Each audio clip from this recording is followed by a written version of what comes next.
ये गलगोटिया यूनिवर्सिटी के मालिक को मैं बहुत अच्छी तरह जानता हूँ। हमारे पड़ोस में है, मैं वहीं रहता हूँ।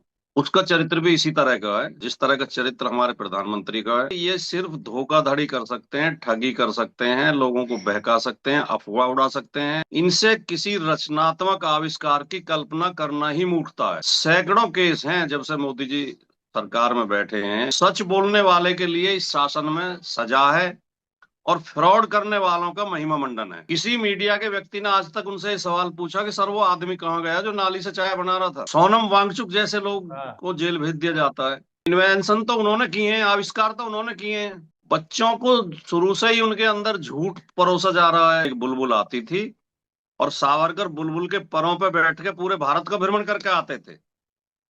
ये कोर्स में किताब में चैप्टर लगा दिया था इन्होंने जब कर्नाटक में इनकी सरकार थी। एक और फ्रॉड आ रहा है, एक किताब कोई सुब्रमण्यम है, मिस्टर सुब्रमण्यम, 7 करोड़ का ऑर्डर दे दिया उनकी किताब का अपनी ब्रांचों को सबको। मेरे भाई मेहुल चौकसी, वो भाई अगले महीने, एक महीने बाद ही फरार हो गया था, हजारों करोड़ रुपए भारत का लेके। प्राइवेट यूनिवर्सिटी का प्रचार करने की आपको जरूरत क्या पड़ी है? अश्वनी वैष्णव जी तो इलेक्ट्रॉनिक्स और आईटी मंत्री हैं सर। उन्होंने ट्वीट किया कि Bharat 7 models are performing well on global benchmark. ये ट्वीट उनका देखिए। और इसकी शुरुआत इसी चाइनीज रोबोट से हो रही है। तो लोग गणेश के सिर पर हाथी का सिर लगाने को दुनिया की पहली सर्जरी मानते हो, हम्म।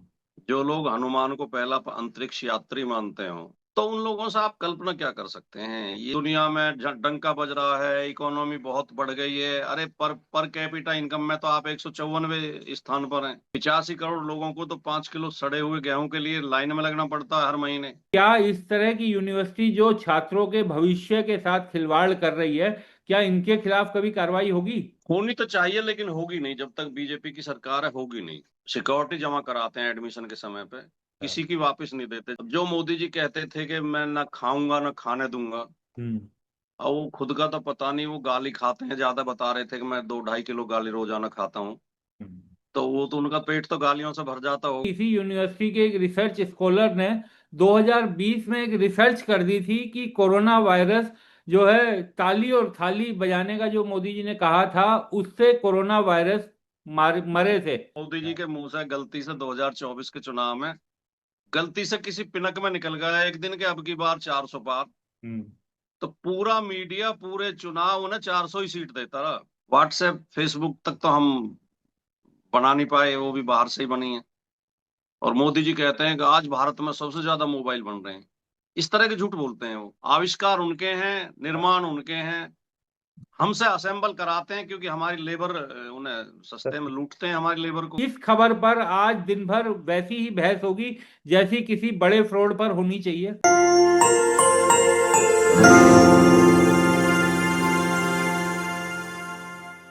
नमस्कार, मैं हूं विक्रांत यादव और आप देख रहे हैं आपका अपना चैनल दास वतन।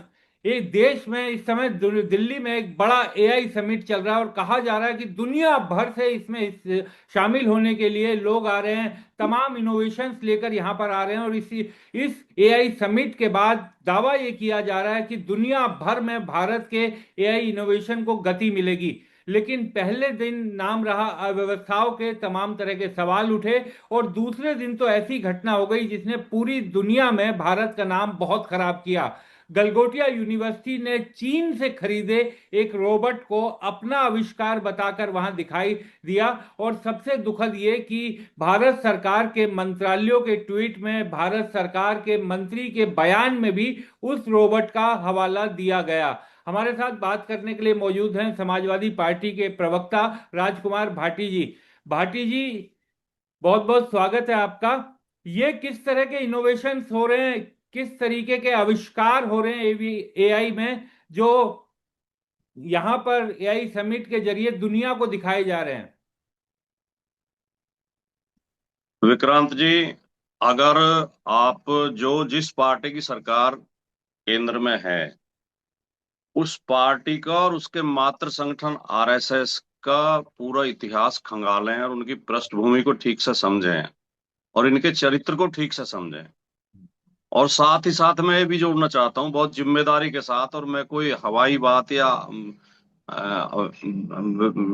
मतलब कमजोर बात नहीं कह रहा हूँ, बहुत जिम्मेदारी के साथ ये कह रहा हूँ कि इसके साथ साथ मोदी जी को भी जोड़ दिया जाए।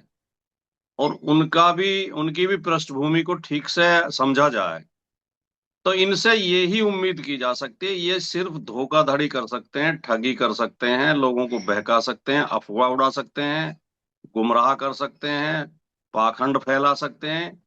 इनसे किसी रचनात्मक आविष्कार की कल्पना करना ही मूर्खता है, क्योंकि इनका माइंड सेट ही इस तरह का बनाया जाता है, बनता है इनके संगठन में।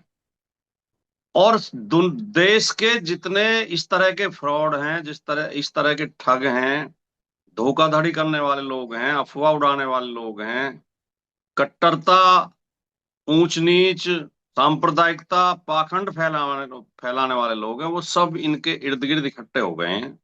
ये कोई पहला केस नहीं है और अकेला केस नहीं है, सैकड़ों केस हैं जब से मोदी जी सरकार में बैठे हैं। भारतीय जनता पार्टी की सरकार 2014 से केंद्र में है। और हमारे उत्तर प्रदेश में भी, उत्तर प्रदेश को भी इसमें जोड़ दें कि 9 साल से योगी जी बैठे हैं। तो जो तमाम इस तरह के पाखंडी लोग और जो गंभीर लोग हैं और इंटेलेक्चुअल लोग हैं, वो तो दूर होते गए हैं, उनकी उपेक्षा होती जा रही है। उनमें से बहुतों को जेल में डाला गया, उनके खिलाफ मुकदमे किए गए हैं। सच बोलने वाले के लिए इस शासन में सजा है और फ्रॉड करने वालों का महिमा मंडन है। तो ये अकेले इस केस को आप देख के मत चौंकिए। ये गलगोटिया यूनिवर्सिटी के मालिक को मैं बहुत अच्छी तरह जानता हूँ, हमारे पड़ोस में है, मैं वहीं रहता हूँ। जी। उसका चरित्र भी इसी तरह का है, जिस तरह का चरित्र हमारे प्रधानमंत्री का है। प्रधानमंत्री कभी कह देते हैं कि मैं सड़क से जा रहा था तो नाली में एक बर्तन उल्टा करके एक आदमी नाली की गैस से चाय बना रहा था। सबने सुना। हम्म। किसी मीडिया के व्यक्ति ने आज तक उनसे ये सवाल पूछा कि सर वो आदमी कहाँ गया जो नाली से चाय बना रहा था? या दूसरे आदमी ने क्यों नहीं बनाई? आज तक एक ही आदमी बना रहा था, वो मोदी जी को ही मिला और किसी को मिला ही नहीं।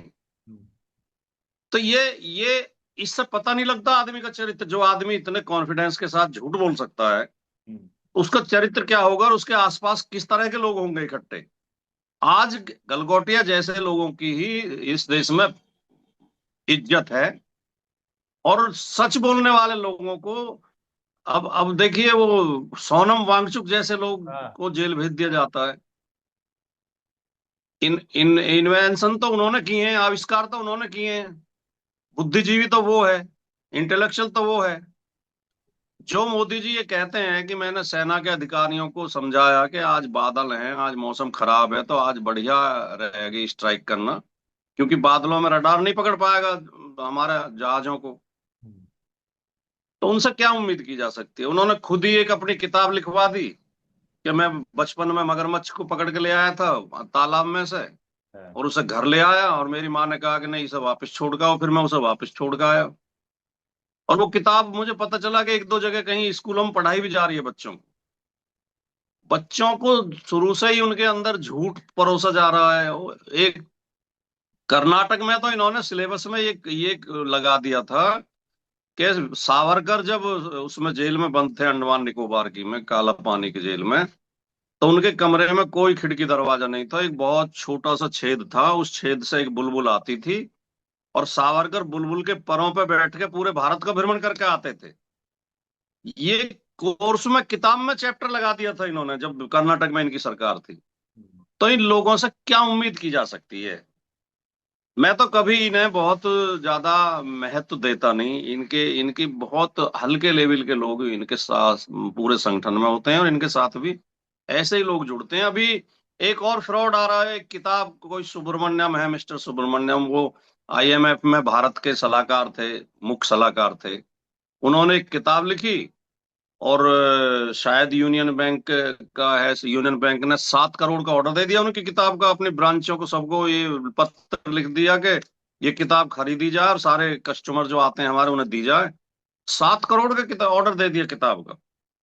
वो बड़ा फ्रॉड है। इस तरह के फ्रॉड रोज हो रहे हैं। एक सज्जन प्रधानमंत्री कार्यालय का लेटर लेके जम्मू कश्मीर में ऐश करते रहे थे, 5 स्टार होटलों में रुकते थे, जेड श्रेणी की सुरक्षा उन्हें मिली हुई थी, गाड़ियां मिली हुई थी, बाद में पता चला वो फ्रॉड है। तो इस तरह के फ्रॉड भरे पड़े हैं। मोदी जी ने सार्वजनिक रूप से सबके सामने कहा था कि मेरे मित्र मेहुल चौकसी, वो मेरे भाई कहा था, मेरे भाई मेहुल चौकसी, वो भाई अगले महीने, एक महीने बाद ही फरार हो गया था, हजारों करोड़ रुपए भारत का लेके। तो ये कोई नई खबर नहीं है, और ये कोई चौंकाने वाली खबर नहीं है। ऐसे ही लोग इनके, लेकिन ये सवाल जरूर गंभीर है कि इस तरह चाइनीज रोबोट खरीद कर उसे अपना आविष्कार बताया जाएगा और उसका महिमामंडन किया जाएगा, और पूरा सिस्टम लग जाएगा, पूरी सरकार उसका प्रचार करने लगेगी। प्राइवेट यूनिवर्सिटी का प्रचार करने की आपको जरूरत क्या पड़ी है? आज सरकारी संस्थाएं बर्बाद की जा रही हैं और निजीकरण को प्रोत्साहित किया जा रहा है। और शिक्षा इन्होंने इतनी महंगी कर दी है, शिक्षा और स्वास्थ्य, कि अब गरीब आदमी ना अपने बच्चे को पढ़ा सकता है, ना गरीब आदमी अपने बच्चे का इलाज करा सकता है।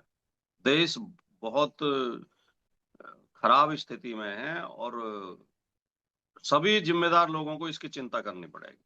अश्वनी वैष्णव जी तो इलेक्ट्रॉनिक्स और आईटी मंत्री हैं सर। उन्होंने ट्वीट किया कि Bharat 7 models are performing well on global benchmark. ये ट्वीट उनका देखिए, और इसकी शुरुआत इसी चाइनीज रोबोट से हो रही है। हाँ, तो इनसे अब अब जो बताइए, लोग, केंद्रीय मंत्री पहला इनोवेशन जो ट्वीट में दिखा रहे हैं वो उसी चाइनीज मॉडल को दिखा रहे हैं। और नीचे अब तो रीडर्स जो हैं कम्युनिटी नोट लगाने में मिनट देर नहीं लगाते, तुरंत बता दिया कि मंत्री जी ये चाइनीज रोबोट है। नहीं, जो लोग गणेश के सिर पर हाथी का सिर लगाने को दुनिया की पहली सर्जरी मानते हो, हम्म। जो लोग हनुमान को पहला अंतरिक्ष यात्री मानते हो, हम्म। जो लोग ये दावा करते हो कि महाभारत के समय में इंटरनेट था, हम्म। या महाभारत के समय में परमाणु बम यूज किए गए थे, तो उन लोगों से आप कल्पना क्या कर सकते हैं? ये इनके अंदर अपने कोई सोचने समझने की शक्ति, इनके अंदर विवेक नाम की कोई चीज नहीं होती। ये खुद झूठ पर विश्वास करते हैं और झूठे लोगों को बढ़ावा देते हैं, फ्रॉड लोगों को बढ़ावा देते हैं। मैं तो फिर दोहराना चाहूंगा कि देश के जागरूक नागरिकों को हम्म। और विद्वान लोगों को इसमें सामूहिक रूप से इसके इसके पर चिंतित चिंतन करने की जरूरत है, और इनके झूठ को और इनके पाखंड को एक्सपोज करने की जरूरत है। तब देश बच पाएगा। ये जिस तरह का झूठ और पाखंड फैला रहे हैं, दोनों दुनिया में डंका बज रहा है, इकोनॉमी बहुत बढ़ गई है। अरे पर पर कैपिटा इनकम में तो आप 154वें स्थान पर हैं। हम्म। 85 करोड़ लोगों को तो 5 किलो सड़े हुए गेहूं के लिए लाइन में लगना पड़ता है हर महीने। कौन सी इकोनॉमी की आप बात कर रहे हैं? कौन सा डंका बज रहा है? और इसमें सबसे दुर्भाग्यजनक भूमिका मीडिया की है। हम्म। जो मेन स्ट्रीम मीडिया, वो केवल उसका एक काम रह गया, मोदी जी का डंका पीटना। मोदी जी कुछ भी कह दें, झूठ सच, वो उन्हें उनका प्रचार करना है। ये बहुत खराब परिस्थिति है। भाटी जी, एक जम्मू कश्मीर में जो माता वैष्णो यूनिवर्सिटी थी, उसको उसको उसमें मुस्लिम छात्रों का ज्यादा दाखिला हो गया था, बड़ा विरोध हो गया, तो उसको बंद कर दिया, उसको निलंबित कर दिया। अब ये यूनिवर्सिटी जो दिल्ली राजधानी के बिल्कुल करीब, इतना बड़ा फ्रॉड इसने किया और इतने बड़े वैश्विक मंच पर दिखाया। भारत सरकार के मंत्रियों ने भी हालांकि चेक नहीं किया, अफसरों ने भी चेक नहीं किया, लेकिन क्या इस तरह की यूनिवर्सिटी जो छात्रों के भविष्य के साथ खिलवाड़ कर रही है, क्या इनके खिलाफ कभी कार्रवाई होगी? होनी तो चाहिए, लेकिन होगी नहीं। जब तक बीजेपी की सरकार है, होगी नहीं। बल्कि उसे और कोई ना कोई लाभ दिया जाएगा। हाँ। ये तो इन्होंने एक बौद्धिक घोटाला किया है। हाँ। बौद्धिक फ्रॉड है ये आर्थिक धोखाधड़ी भी करते रहे हैं अपने छात्रों के साथ, छात्रों से। क्योंकि मेरे पास शिकायतें आती रहती हाँ। हैं, मैं उसी क्षेत्र में रहता हूँ। हम्म। ये छात्रों से जो वो कराते हैं, सिक्योरिटी जमा कराते हैं एडमिशन के समय पे, हाँ। किसी की वापस नहीं देते जब कोर्स पूरा हो जाता है। अगर वो सिक्योरिटी का हिसाब लगाया जाए तो हजारों करोड़ रुपए इन्होंने छात्रों के दबा रखे हैं। ये बीच बीच में इस तरह के फ्रॉड भी करते हैं कि जो इनकी, ये तो अपनी यूनिवर्सिटी है, एक कॉलेज इनका उससे भी, यूपी टेक्निकल यूनिवर्सिटी से भी एफिलिएटेड है, जो पहले कॉलेज बनाए थे इन्होंने। हाँ। जब एग्जाम नजदीक आते हैं तो उस कॉलेज के छात्रों से ये कह के वसूली करते हैं कि आपके एडमिट कार्ड रुक गए हैं, आपके पेपर में ये कमी रह गई थी, आपको वो फर्जी वो वसूली करते हैं, जबकि कोई एडमिट कार्ड रुकता नहीं है। तो इनके बहुत फ्रॉड है। एडमिशन में पैसा लेते हैं, अंडर टेबल पैसा लेते हैं। रसीद काटेंगे 2 लाख की और लेंगे 10 लाख रुपए। तो ये ब्लैक मनी नहीं है। हम्म। और ये क्योंकि कहीं सरकार को आर्थिक मदद कर रहे होंगे, अब जो मोदी जी कहते थे कि मैं ना खाऊंगा ना खाने दूंगा, हम्म। अब वो खुद का तो पता नहीं, वो गाली खाते हैं ज्यादा, बता रहे थे कि मैं 2-2.5 किलो गाली रोजाना खाता हूँ। हम्म। तो वो तो उनका पेट तो गालियों से भर जाता होगा, लेकिन खाऊंगा ना खाने दूंगा, खाने खूब दे रहे हैं अपने मित्रों को, अपने नजदीकी लोगों को, अपने सहयोगियों को खुली छूट है। कितना ही खाओ, कितना ही फ्रॉड करो, कितना ही लोगों को लूटो, कोई कार्रवाई नहीं होती है, कोई सुनवाई नहीं होती है।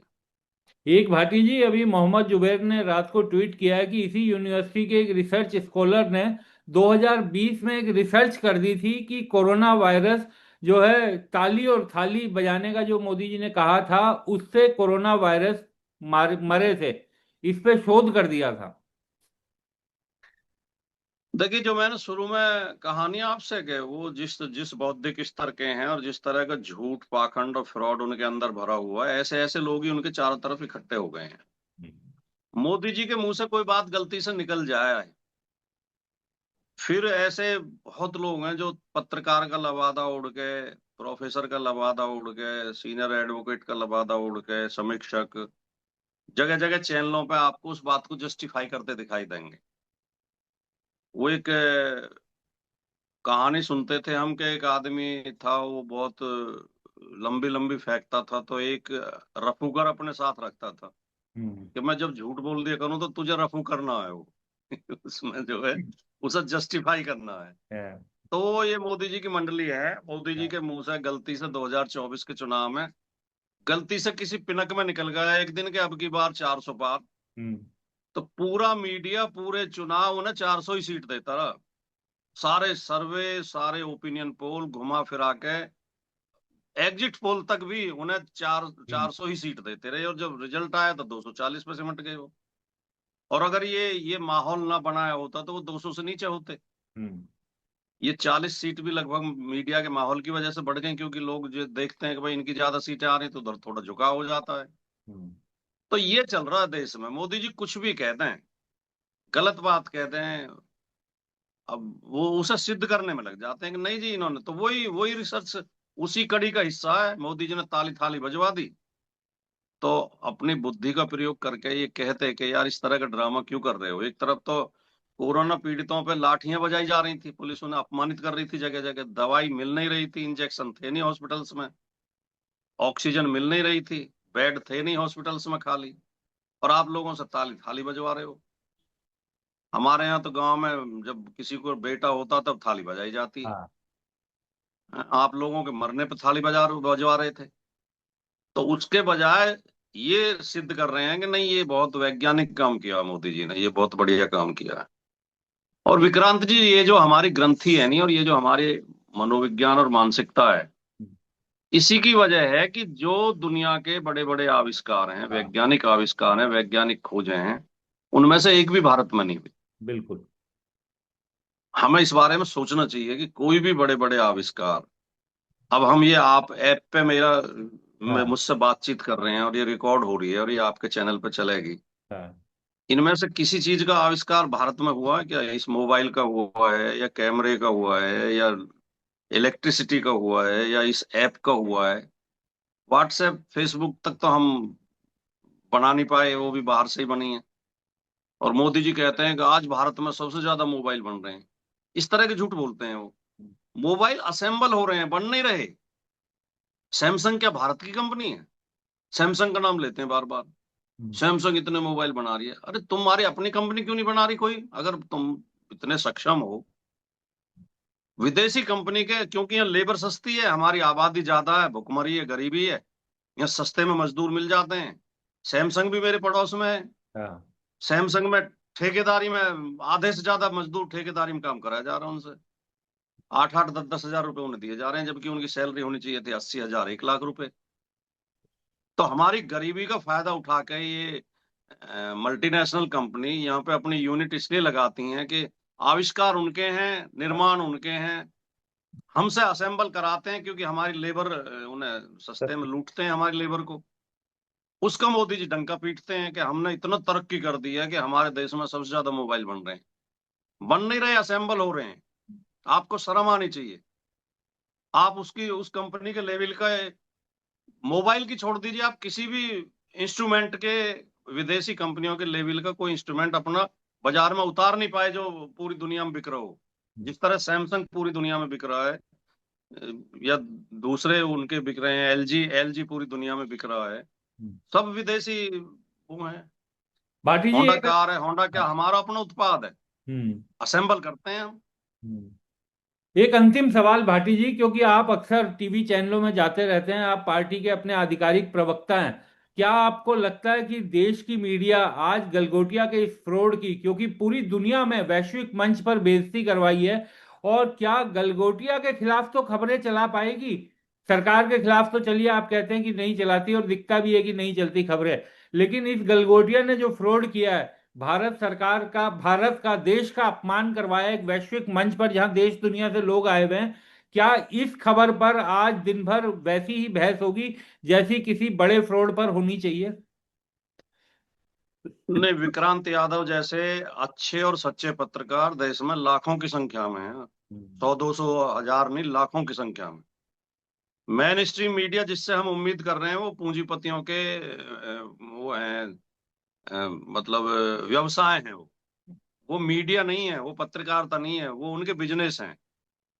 कारपोरेट हाउस के बिजनेस हैं ये जो बड़े बड़े चैनल हैं। उनका ध्यान अपने खाली बिजनेस पे है। उनसे हम ये उम्मीद करें कि वो सच्चाई दिखाएंगे या क्रांति करेंगे या कोई बदलाव के लिए प्रयास करेंगे या समाज सेवा करेंगे, तो हमारी उम्मीद ही खराब है, बेकार है।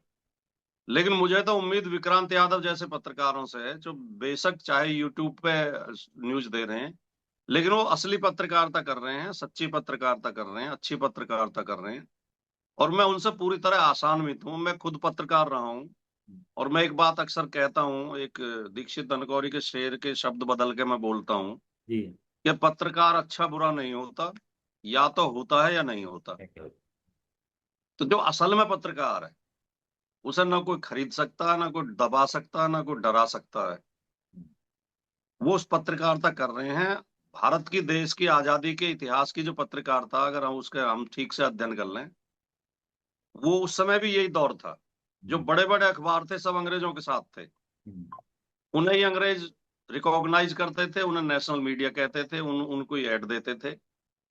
और पत्रकारिता जो असली कर रहे थे वो छोटे छोटे अखबार जो खुद संपादक निकालते थे, साप्ताहिक, मासिक, पाक्षिक, वो पत्रकारिता कर रहे थे। आज जब पत्रकारों में नाम आते हैं तो उन्हीं के आते हैं।